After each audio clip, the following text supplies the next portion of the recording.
नहीं मैं ऐतकी सवाई हूँ फर्शी शलवार ते करशी कमीज़। तेनू डिज़ाइन नहीं पसंद तो दफ़ा हो। तेनू पता भी है कि ये डिज़ाइन किड्डा तरीखी है, किड्डी हिस्टरी है, तो इहदे पिछे किड्डी सैड स्टोरी हैगी है।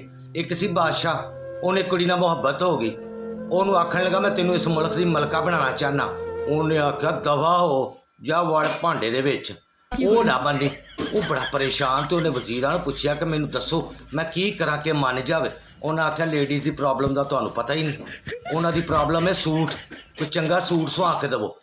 तो उन्हें सारे दर्जियां नूं इकट्ठिया कीता, उन्होंने आख्या मैनू कोई इहो जिहा डिज़ाइन सी के देवो कि उनका दिल जित लवां, वो राजी हो जाए। फिर एक दर्जी ने सी के दिती है फर्शी शलवार ते करशी कमीज़। वो जो लैके गया उन्हें आख्या आई लव यू, उन्हें आख्या आई लव यू टू, पर डिज़ाइन हुण कोई ना पावे।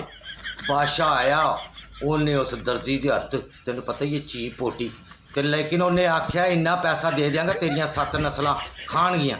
तो 200 साल तक ये डिज़ाइन किसी ने पाया नहीं, ना सीता होवे।